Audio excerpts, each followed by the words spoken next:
तू सवाल तो पूछ, हक है तेरा, फर्ज है तेरा, किसी की खैरात, किसी का एहसान नहीं तुझ पर, मगर शर्त है अंदाज़े बयां हो बेखौफ, अंदाज़े बयां हो स्पष्ट, अंदाज़े बयां हो बेबाक।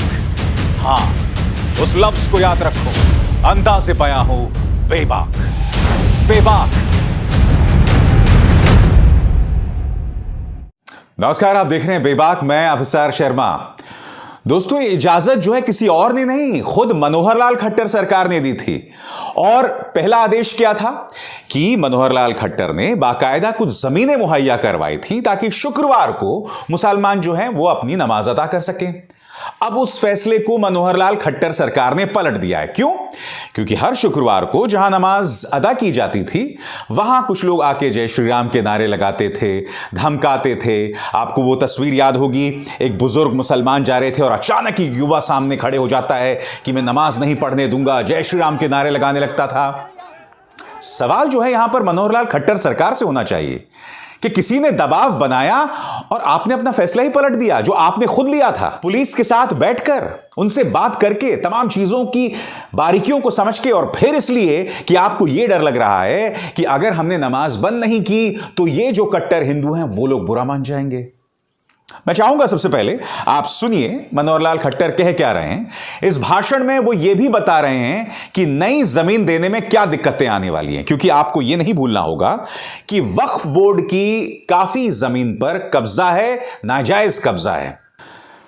मुद्दा यहां सिर्फ मनोहर लाल खट्टर का नहीं है, मुद्दा यह है कि आज देश के कई हिस्सों में इसी तरह से पुलिस जो है कट्टरवादी संगठनों के सामने बेबस हो रही है, और वो जैसे ही दबाव डाल रहे हैं तो माइनॉरिटीज जो हैं वो पूजा अर्चना नहीं कर पा रहे हैं।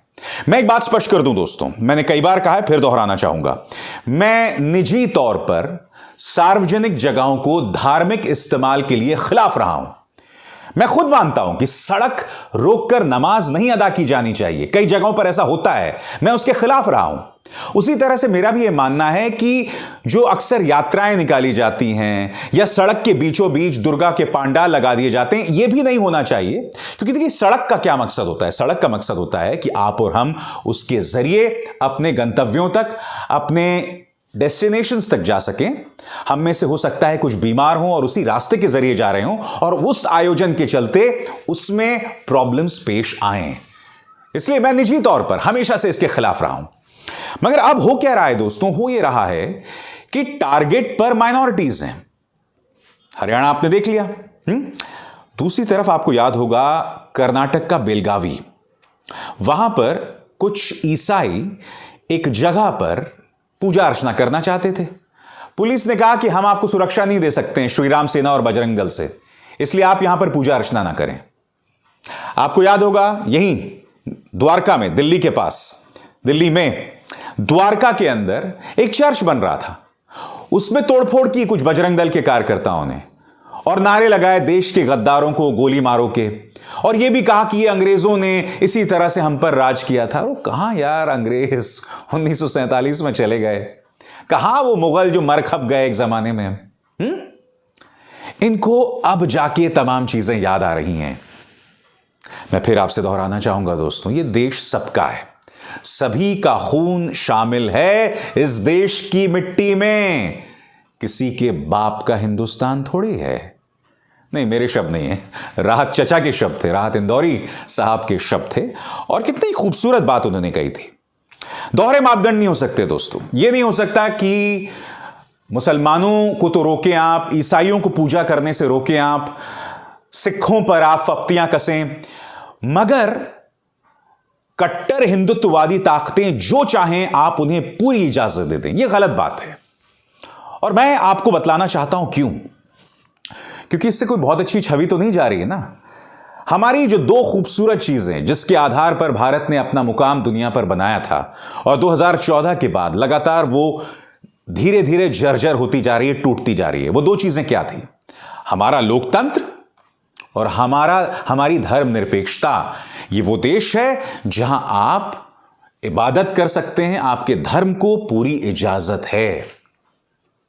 मैं फिर दोहराना चाहूंगा, अगर वो मुसलमान जबरदस्ती आकर नमाज अता कर रहे होते तो मैं खुद उसके खिलाफ होता, मगर उन्हें यह इजाजत मनोहर लाल खट्टर सरकार ने दी थी, किसी और ने नहीं दी थी। खुद मनोहर लाल खट्टर कह रहे थे कि इजाजत हमने दी थी और फिर हमने उसे पलट दिया।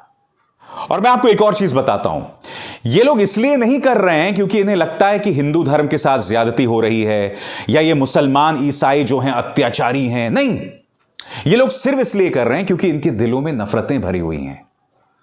और मैं आपसे पूछना चाहता हूं दोस्तों, जिस दिल में नफरत बसी हो, क्या वहां ईश्वर, राम, खुदा, वाहे गुरु, जीसस क्राइस्ट बस सकते हैं? नहीं बस सकते ना। और यह मशवरा सिर्फ उन कट्टरवादी लोगों से नहीं है, यह मेरा मशवरा मुसलमानों, सिखों, ईसाइयों सबसे है। क्योंकि मैं जानता हूं इस घटना के बाद कई मुसलमानों में आक्रोश होगा। मैं जानता हूं बेलगावी में जब ईसाइयों को रोका गया होगा तो उनके अंदर भी आक्रोश होगा।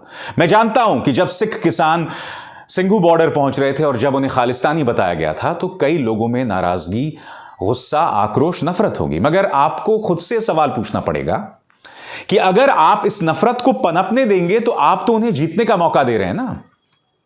यह बात मैं उन कट्टरवादी हिंदुओं से भी कहना चाहता हूं। यह वो देश है जहां पर 80% हिंदू हैं भाई, 2% ईसाइयों से हम डर गए, बताइए। और मैं आपसे पूछना चाहता हूं, वो जो मुसलमान नमाज अता कर रहा है सरकार की इजाजत से, माइंड यू, सरकार की इजाजत से वो नमाज अदा कर रहा है, वो शायद शुक्रवार यानी कि हफ्ते में एक दिन, और वो भी 30 मिनट।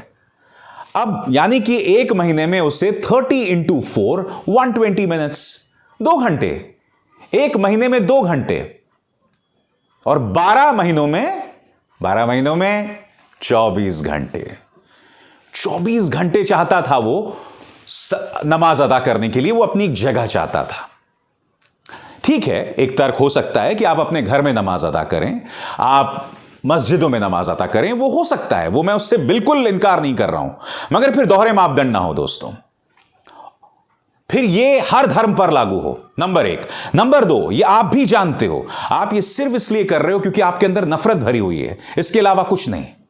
इसलिए नहीं कि आपको लगता है ये गलत है, नहीं, आपके अंदर नफरत भरी हुई है। आप आज की तारीख में उन्हें रोजी रोटी कमाने का जरिया जो है वो छीन रहे हैं। पूछिए मुनव्वर फारूकी से, पूछिए वो तमाम मुस्लिम आर्टिस्ट से जिन्हें टारगेट किया जाता है। आप उन्हें सब्जी नहीं बेचने देते हो। कोई मुसलमान आता है फल बेचने वाला, उसकी पिटाई होती है। कई ऐसी तस्वीरें सामने उभर कर आई हैं। वो चूड़ी बेचने जाता है तो उस पर लड़कियों को छेड़ने का आरोप लगाकर उसे 3 महीने तक जेल में बंद रखा जाता है, और फिर जब अदालत उसे रिहा करती है 4थे महीने में, तो अदालत यही कहती है कोई प्रमाण नहीं है हमारे पास।